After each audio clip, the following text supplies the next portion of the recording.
Warning: this video contains no sexually graphic images of any kind. If you came here to clop, you will be disappointed. I think we can all agree that sex is real. The reason you're watching this video right now is because human beings are genetically programmed to want to reproduce, and they've been at it for thousands of years. So long, in fact, that they've managed to invent the internet, and to a lesser extent YouTube. So, pretty cool. Good job, human race. You made my YouTube video. If you think about it, reproduction is one of the most normal things ever. Literally every living thing on Earth reproduces in some way, and it's all down to evolution. Go back to the very first living organisms on Earth. The microscopic organisms that formed in the primordial soup are technically alive because they have DNA, and they can move a bit, and they can split in two. So they do that, and they make more organisms, they reproduce, they continue to grow as a species, because they keep splitting. But at one point, one of these organisms, due to a random mutation, is created with no desire at all to reproduce itself. This odd outlier then dies, and his legacy ends immediately. The only way to pass on his genes was to reproduce, but since his mutated genes determined that he didn't want to do that, it was doomed to end. Which logically means the only organisms that survive are the ones that want to reproduce and continue on their species. And all life on Earth is descended from those initial successful organisms.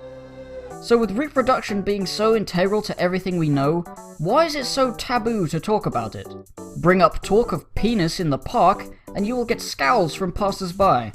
Introduce vagina into a conversation at a dinner party and people will tell you to stop it. Most of the time, the reasoning for this apparent rejection of such topics is that children might hear, and if children hear about sex, they will explode. And if they explode, they can't grow up to have sex and continue the human race, and then we'd all be worse off. But sometimes there are no children around. Sometimes in a completely adult setting, some people still don't want you to mention what your favorite porn star is because it's embarrassing. And I ask you, why? These people presumably have had sex, or at least know what sex is, and it's pretty much certain that every adult has watched porn at least once, or fantasized about sex. It's ingrained in our DNA. We all want to bang. So why is it embarrassing? Well, it's down to a number of factors. Some people just find it icky for their own personal reasons, but the more prominent cultural reason that people find it icky or inappropriate is because they used to be the kids that were sheltered from sex. Their parents hid mention of dick cock balls from them, the TV was censored during the time that they would be awake, and if they got caught learning and saying a sexual word, they would be punished. And this is the same with any bad words. Nothing about sex is really inherently bad or wrong, it's just what everybody thinks. Everybody realizes that it's inappropriate to talk about tits and ass to a 5-year-old, but the 5-year-old in question isn't going to be mentally damaged by that conversation. They may not appreciate it because they haven't hit puberty yet, and they don't understand why you'd want to touch a girl because they have cooties, but it's not going to turn them into a sex offender, unless you're literally telling them it's okay to rape. Which of course isn't true because that isn't consensual. If you're just talking about consensual sex to a child, they'll be perfectly fine in theory. The reason this doesn't actually work in practice though is because everywhere else they go, adults will be punishing them for repeating those sexual words that they were told. And if they get punished or sheltered too much, they're more likely to actually become mentally unstable sex offenders. So even the people that realize sex isn't inherently wrong will still adhere to the social norms and keep it away from children. If not for the child's sake, then for their own. Because talking about sex to a child can get you a rather lengthy prison sentence if you're unlucky, and no one wants to risk that. So the basic idea of all I just said is that sex isn't bad. Sex isn't rude or inappropriate. Sex is the most normal thing ever. With that in mind, let's go to the most important part of the video. The main event. The part that will ruin my pristine cancer-free argument. Ponies, and why it's okay to want to have sex with them. You see, the pony design from Gen 4 at least is very human and abstracted. It barely looks anything like a pony at all. They're all unrealistically coloured, except for a few like this one here. The muzzle is very short and almost looks like a nose. The manes are shaped like hairstyles that a human could easily sport. The head is so big in proportion to the body, which makes it look very small.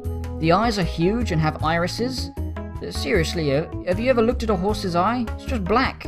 And the hooves look very squishy and can hold things. Not to mention the things that ponies do are very human. Wearing clothes, making clothes, having a currency, living in houses, using pneumatic drills.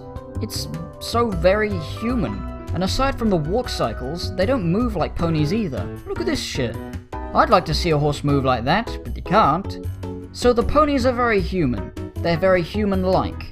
But that doesn't immediately make them sexy, does it? Of course not. They're sexy because they have traits that resemble a certain kind of human.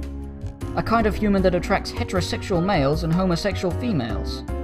They got curves, girl! Look at that, it's like a circle. Oh yeah. The curves are attractive because human females, when they reach puberty, have their thighs widen, which is helpful in carrying and delivering a baby. Wider thighs means easier delivery, and is also the cause of that ass. It's a mark of a sexually capable woman, and men associate a large booty and wide thighs with a healthy partner, and are therefore attracted to it. So ponies having curves gives the illusion that they would be good at bearing children. It's not what actually goes through people's minds, but it's the association they make that causes the sexual attraction. And what clop artists do is they take that attraction and they exaggerate it and build upon it to make it sexier, for the benefit of themselves and other people. Oftentimes making the ponies more human by giving them hands and feet and giving the female ponies breasts. It's all in the effort to make the characters we know and love as human as possible in certain ways, so that we can enjoy them sexually. It isn't wrong, it isn't sick or twisted, it's just porn, and it's perfectly natural. You reserve the right to refuse it to be shown in certain places. You reserve the right to think it's really weird and horrible, but you do not reserve the right to judge and be prejudiced against people by what they do in their own time by themselves. These are all fictional characters after all. Nobody's getting hurt, and nobody will get hurt. Unless you decide to start fighting. Hey, thanks for watching the video. Pony Fuckcast made a video about this a little earlier than I did, so you should go look at theirs. They actually go into more detail. I'll just put a link here. Yeah. Thanks.